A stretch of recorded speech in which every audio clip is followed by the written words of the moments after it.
বুবলি কখনো 1 ঘন্টা শুটিং এ লেট করে না, এটা বুবলি সবচেয়ে বড় একটা গুণ। বুবলি সিনেমার জন্য যে পরিশ্রমটা করে, এখন কিন্তু সিনেমা খুব ডেঞ্জারাস, কিন্তু এই বাজে ইউটিউবাররা কিছু গুজব ছড়ায়। আরে মিয়া, বাংলাদেশ না পুরো পৃথিবীর কত বড় বড় ব্যক্তিরা গালাগালি করে, তাদের কি আসা যায়? তাদের বাপেরও ক্ষমতা নেই ইউটিউব চালানে, যদি আমাদের নাম বিক্রি না করে। আমাদের নাম নিয়ে এত খাইকানি কেন তাদের? ভাতে মরবি তোরা, পানিতে মরবি তোরা।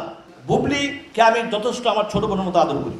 আমার একটাই বোন, আমার ছোট বোনের নাম ইতি, আর বুবলি। আমি দুজনকে এক পাল্লায় মাপি সবসময়। হয়তো আমি একটা ইন্টারভিউতে আমার একটা মিস্টেক কথা ছিল, বাট এটাকে এডিট করে অনেক কিছু হয়েছে, এই জন্য আমার সাথে অনেক কিছু হয়েছে। হ্যাঁ, এটা আমি বুবলিকে বলছি। আমরা অনেক সময় অনেক বক্তব্য দিলে অনেক সময় দেখা যায় ভিউ পাওয়ার জন্য এডিট করে এই করে চালায় দেয়, তখন কিন্তু আমাদের ভিতরে একটা সম্পর্ক নষ্ট হয়। যাই হোক, এটা বুবলিকে পরে আমি বুঝাই বলছি, পরে বুবলি বুঝছে।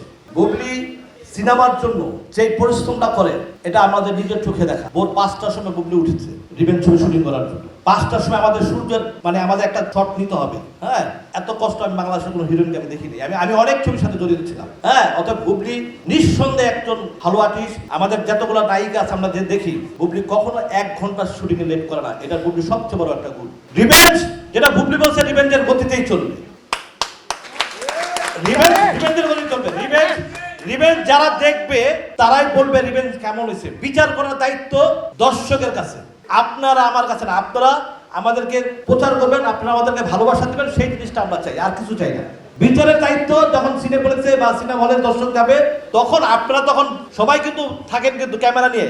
এখন কিন্তু সিনেমা খুব ডেঞ্জারাস, কিন্তু সিনেমা বানাইলে খুব বুঝে শুনে বানাইতে হয়। কিন্তু কারণ জানেন, হলের ভিতরে 20টা ক্যামেরা থাকে, 20টা ইউটিউবার থাকে। আইসা বলে, ভাই ছবিটা কেমন হয়েছে একটু বলেন।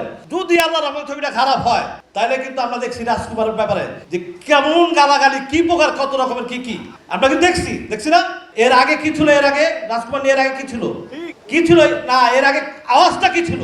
পুরো বাংলাদেশ তছনছ হয়ে যাবে, পুরো বাংলাদেশে কিয়ামত হয়ে যাবে, বাংলাদেশ ভূমিকম্প হয়ে যাবে। দুঃখের বিষয়, আমরা ফল পাইছি 0। এবং ফলের দর্শকদের কথা, এটা আমার কথা না। দর্শকরা মধুমিতা সিনেমাতে বেড়েছে আর দিছে। আমি কিন্তু বলছিলাম যে ভাই, আপনার হাতে পায়ে ধরি, আপনার ডাইরেক্টর কারো মা বোন নিয়ে আপনার গালাগালি করবেন না। ছবিটা ডিরেক্টর বানাইছে, তার মা বাবা বানায় না। আমি ইকবাল কিন্তু তার পক্ষে কথা বলছিলাম। আপনারা জানেন, বাজে কিছু ইউটিউবার আছে, 6 থেকে 7 জন। এই বাজে ইউটিউবাররা কিছু গুজব ছড়ায়।